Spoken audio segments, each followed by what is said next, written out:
الحمد لله وحده والصلاة والسلام على من لا نبي بعده وعلى آله وأصحابه أجمعين أما بعد فقد قال الله تبارك وتعالى في كلامه المجيد أعوذ بالله من الشيطان الرجيم بسم الله الرحمن الرحيم وقال ربكم ادعوني أستجب لكم إن الذين يستكبرون عن عبادتي سيدخلون جهنم داخرين وقال النبی صلی اللہ علیہ وسلم الدعاء مخ العبادہ او کما قال علیہ الصلاۃ والسلام۔ میرے محترم بزرگوں اور بھائیوں، آج میں آپ حضرات کے سامنے دعا کی فضیلت، اس کی اہمیت اور دعا کرنے کا طریقہ اور دعا کے اہمیت آپ حضرات کے سامنے بیان کروں گا۔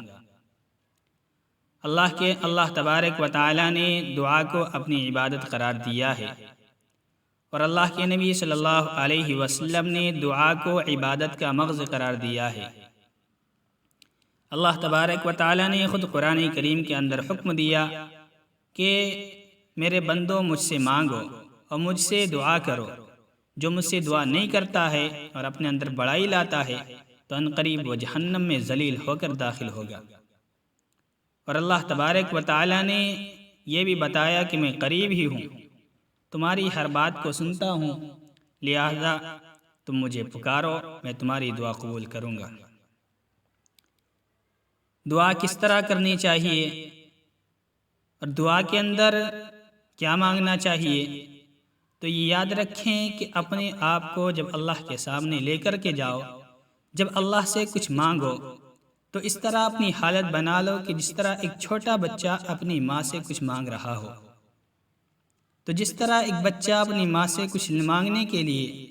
ہر طرح سے روتا ہے، تڑپتا ہے، بلبلاتا ہے، تو اس طرح اپنی حالت بنا کر کے اللہ سے مانگو۔ جس طرح کسی بیٹے نے ماں کی نافرمانی کی ہو اور ماں کو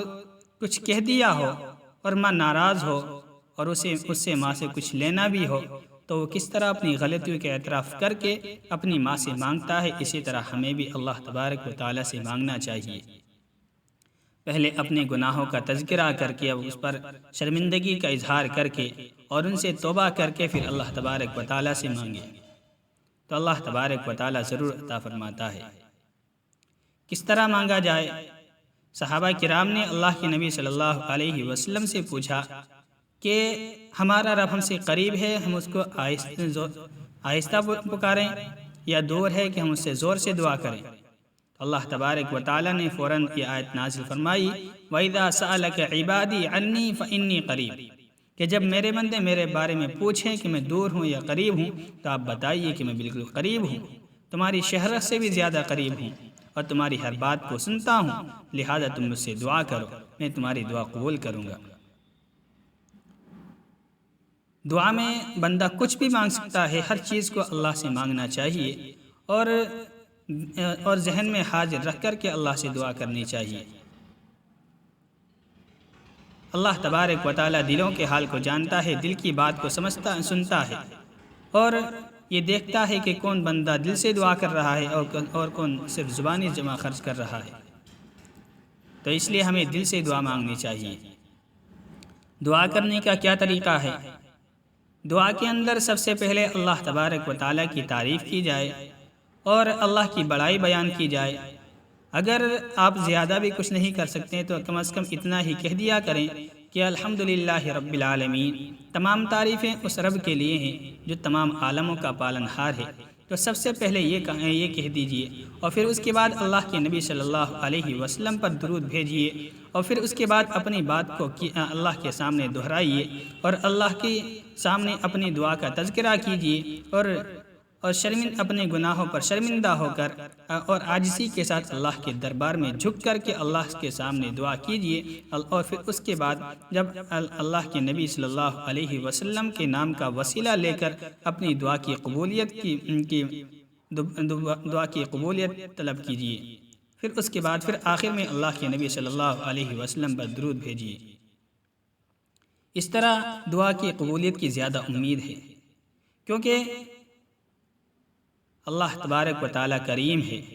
جب اللہ کے نبی صلی اللہ علیہ وسلم پر درود بھیجی جاتی ہے تو اللہ سنتا ہے اور اللہ اس کو قبول کرتا ہے اور اس کے بدلے میں بندے پر بھی رحمت بھیجتا ہے۔ تو یہ کریم کی شان سے بعید ہے کہ وہ ایک دعا کو تو سنے، وہ نبی پر درود کو تو سنے، لیکن ہماری دعا کو رد کر دے کہ اللہ کی ذات کے شان کے مناسب نہیں ہے۔ تو اللہ تبارک و تعالی بندے کی دعا بھی قبول کرتا ہے۔ اللہ تبارک و تعالی دعا کو کیسے قبول کرتا ہے؟ بعض حضرات کو یہ غلط گمان ہوتا ہے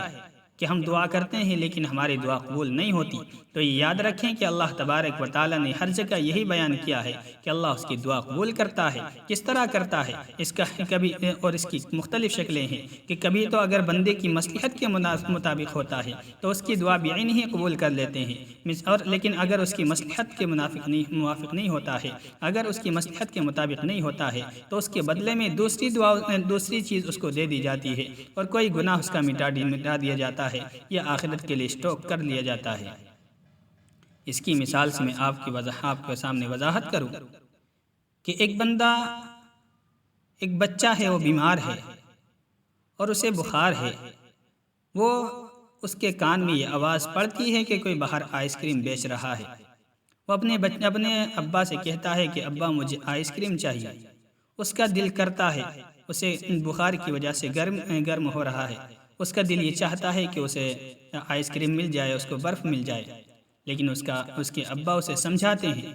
یا اس کو ٹالنے کے لیے کسی طرح کوشش کرتے ہیں۔ وہ ضد کرتا ہے لیکن اس کو نہیں دی جاتی ہے، کیونکہ اس کے ابا جانتے ہیں کہ اگر اس وقت بچے کو یہ آئس کریم دے دی جائے تو اس کی اگرچہ ضرورت پوری ہو جائے گی لیکن اس کے لیے نقصان دہ ہوگی۔ اسی طرح بعض مرتبہ ہم دعا کرتے ہیں، اللہ تبارک و تعالی اس کے اندر مصلحت سمجھتے ہیں اور یہ سمجھتے ہیں کہ اگر اس بندے کو یہ چیز دے دی جائے تو یہ اس کے لیے بھلی ہوگی، تو اللہ تبارک و تعالی عطا کر دیتے ہیں۔ لیکن اگر اس بندے کے مناسب نہیں ہوتی ہے، مطابق نہیں ہوتی ہے، اس میں اس بندے کی مصلحت نہیں ہوتی ہے، تو اللہ تبارک و تعالی اس کے بدلے میں اس کی کوئی دوسری مصیبت دور کر دیتے ہیں یا اس کے بدلے میں کوئی دوسری چیز اسے عطا کر دیتے ہیں یا آخرت کے لیے ثواب ذخیرہ کر دیتے ہیں۔ اور ایک چیز یہ ہے کہ ہم اللہ سے مانگیں تو آخر میں یہ بھی کہہ لیں کہ اللہ ہماری یہ دعا اپنے نبی کے صدقے میں قبول فرما، یا یہ کہہ لیں کہ یہ ہماری دعا اپنے فلاں بندے کے یا فلاں ہمارے عمل کے بدلے میں قبول فرما۔ اگر اپنے عمل پر کسی امید ہے، اگر اپنے عمل پر کسی عمل پر امید ہے کہ اللہ تبارک و تعالیٰ نے اس کو قبول کیا ہوگا اور آپ نے وہ خالص اللہ کے لیے کیا ہو، تو اس عمل کا حوالہ دے کر بھی آپ اللہ سے دعا کر سکتے ہیں۔ اس سلسلے میں مختلف روایات ہیں، مختلف واقعات ہیں کہ صحابہ نے اور اسی طرح پچھلے بزرگوں نے اور پچھلے بنی اسرائیل کے لوگوں نے اپنے نیک اعمال کے ذریعے سے اپنے نیک اعمال کے ذریعے سے دعا کی اور اپنے نیک اعمال کا تذکرہ کر کے اللہ سے دعا کی تو اللہ نے ان کی دعا قبول کی۔ اسی طرح صحابہ کرام اللہ کے نبی صلی اللہ علیہ وسلم کے نام کا وسیلہ لے کر کے دعائیں مانگا کرتے تھے اور دعا کیا کرتے تھے اور ان کی ضرورتیں اور ان کی دعا قبول ہوتی تھی۔ اگر آپ بزرگوں کا نام لے کر کے دعا کرنا چاہیں تو اس میں بھی کوئی حرج نہیں ہے، البتہ ڈائریکٹ بزرگوں سے نہ مانگا جائے۔ لیکن اب آپ ذرا اپنا محاسبہ کریں، ہم اپنا محاسبہ کریں کہ اللہ کے نبی صلی اللہ علیہ وسلم نے دعا کو مغز بتایا ہے، عبادت کا مغز بتایا ہے۔ ہم ایک تو نماز پڑھنے نہیں جاتے ہیں، اور جب نماز پڑھنے جاتے ہیں تو ہمارا یہ حال ہوتا ہے کہ ہمیں نماز کے اندر اللہ سے ہم نے کیا مانگا ہے اور نماز میں اللہ نے ہمیں کیا حکم دیا ہے اور نماز ہم سے کیا چاہتی ہے، ہم نے نماز کے اندر کیا کیا ہے، ہمیں کچھ معلوم نہیں ہوتا ہے۔ ہم ثنا پڑھتے ہیں، ہم نہیں جانتے ہیں کہ ہم کیا کہہ رہے ہیں، سبحانک اللہم و بحمدک و تبارک اسمک و تعالی جدک ولا الہ غیرک پڑھتے ہیں، لیکن ہمیں معلوم نہیں ہوتا ہے کہ ہم کیا کہہ رہے ہیں۔ ہم سورہ فاتحہ پڑھتے ہیں، کوئی سورت پڑھتے ہیں جس میں قیامت کا منظر آتا ہے، جس میں جہنم کا تذکرہ آتا ہے، جس میں گناہوں سے رکنے کا حکم دیا جاتا ہے۔ ہم کوئی سورت سنتے ہیں جس کے اندر ہمیں احکامات دیے جاتے ہیں، مختلف باتیں بتائی جاتی ہیں، لیکن ہمیں پتہ نہیں چلتا ہے کہ ہم نے کیا سنا ہے یا ہم نے کیا پڑھا ہے، کیونکہ ہم عربی نہیں جانتے ہیں۔ ہم تحیات پڑھتے ہیں، اللہ کی تعریف کرتے ہیں، اللہ کے نبی پر درود بھیجتے ہیں، لیکن ہمیں معلوم نہیں ہوتا ہے کہ ہم نے کیا پڑھا ہے۔ اب باری آتی ہے دعا کی۔